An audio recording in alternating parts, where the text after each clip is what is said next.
with everything that's going on in the world, I think we can all agree that dark days are ahead. Welcome back to the channel, ladies and gentlemen. Y'all are joining me on the afternoon walk. I like these videos because they're more personable. And I want to talk about what's going on in Iran. I want to talk about our country, America, and how I believe that we don't have real leadership in this country because our leaders are run by a foreign entity. We'll get into that in this video. I think that the attack on Iran, even if there are people that are forward in the country, has nothing to do with us as Americans. I'm just going to go ahead and say that right off the rip. I know people say, well, they're a threat to our allies in the region, the country that begins with I.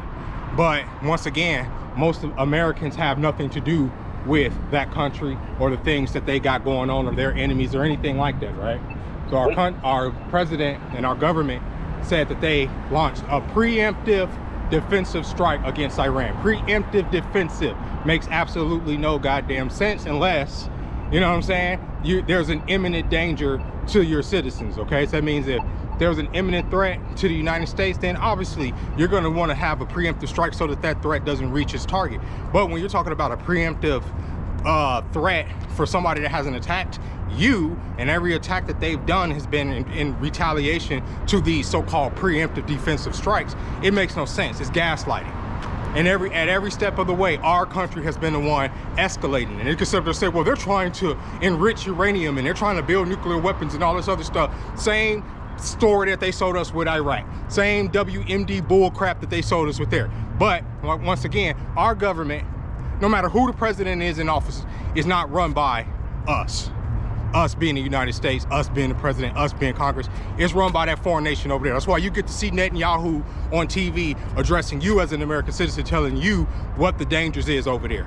We shouldn't even be hearing from that man. We should be hearing from our leaders. But our leaders are so feckless and so lack so much foresight that they'll get us into any quagmire because they feel like we have the biggest guns. Here's the issue. As y'all saw over the last week, our government took out a good portion of Iran's leadership.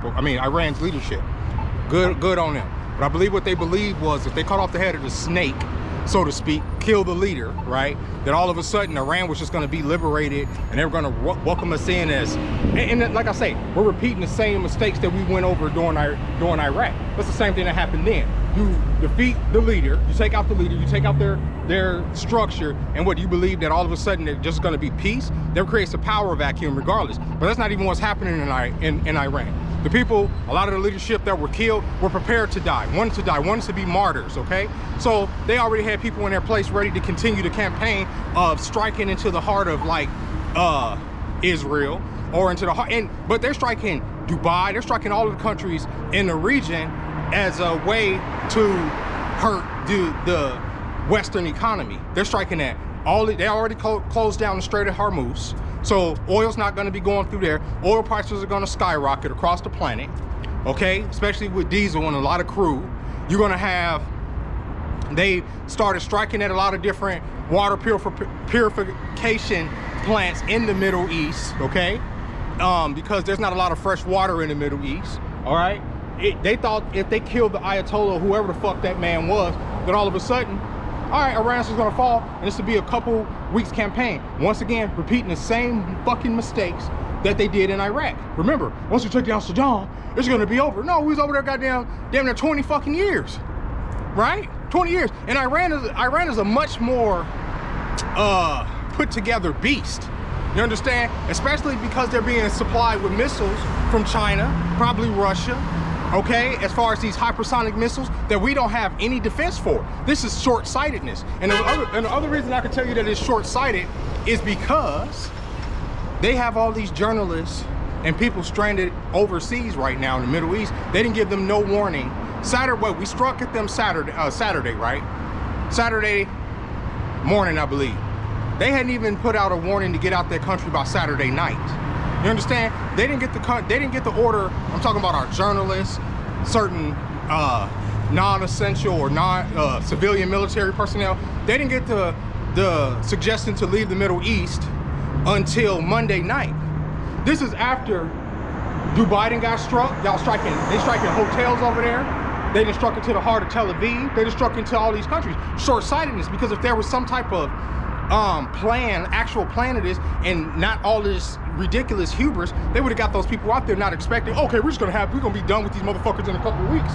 And you have journalists, okay, CNN, MSNBC, you have former fucking generals stuck over there right now because there is no way out.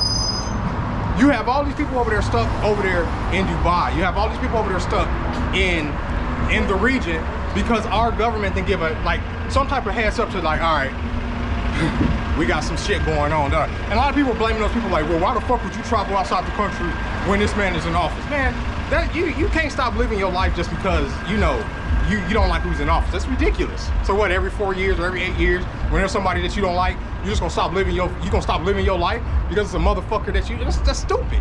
That's the stupidest shit you can say to a person. Of course they're gonna leave the country. If they have plans on leaving the country, they're gonna leave the country. They should be able to leave the country and be able to count on their embassies to look out for them in the State Department to tell them, all right, you know what, it's gonna be danger coming, get the fuck out. They didn't get the heads up. That's a lack of foresight. That's a problem. And the people don't even know. People have no idea it was fucking coming. People have no fucking idea what's coming. And like I say, enjoy your life while you can. Enjoy these moments. Enjoy these moments of tranquility. I know I do. I'm gonna get out here and I'm gonna enjoy my life. I'm gonna go out here and get some fresh air. I'm gonna do what I can. I don't give a fuck if the world's falling apart or not. But people have no idea what's coming. Between people not being able to find jobs all over the place, you have this silent depression. I don't give a fuck what they talking about. Oh, the economy's good. No, it ain't. People can't find fucking work.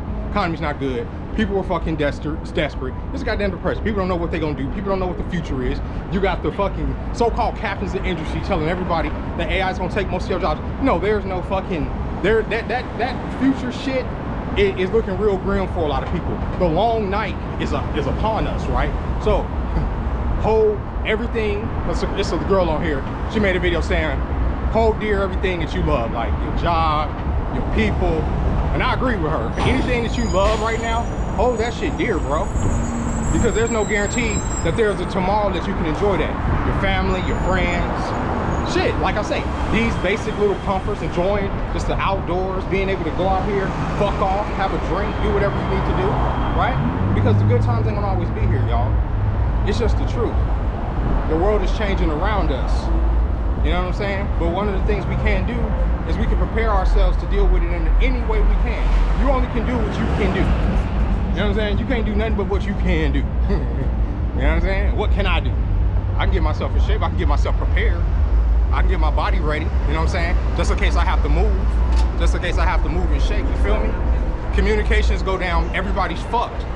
You have no idea. Fucking anything can go off at any point, and everybody just be how they fucking thumbs up their asses, not knowing what they gonna do.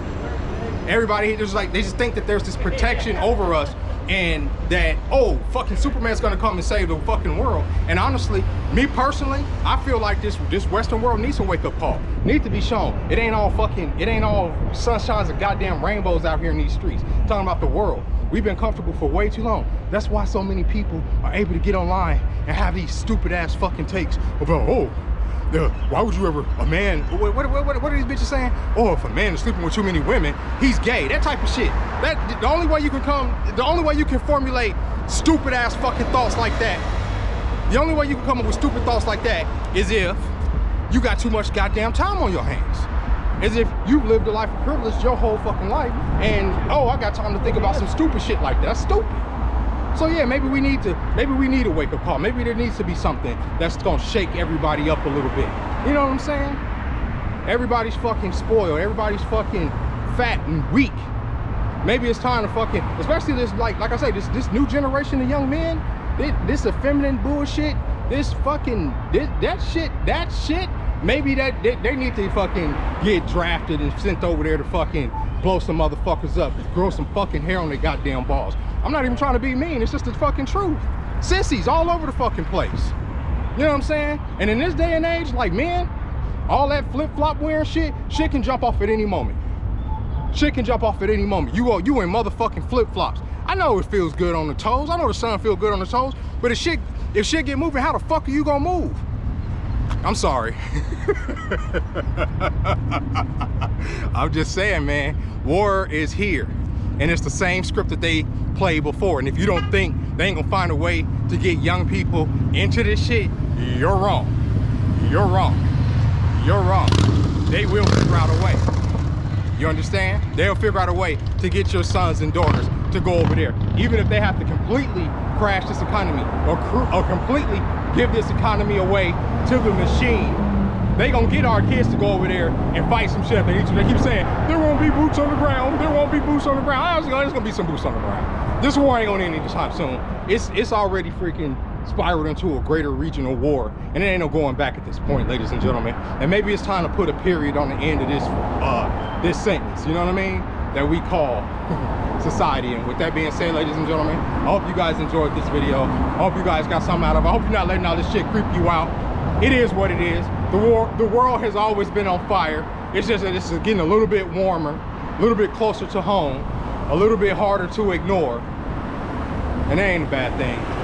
We can use a little bit of a shake up here in the United States of America. With that being said, ladies and gentlemen, not saying I'm for war. I'm not saying that. I'm just saying, just with society, like I said, just this change, something has to happen. I'll catch y'all next time. Bye-bye.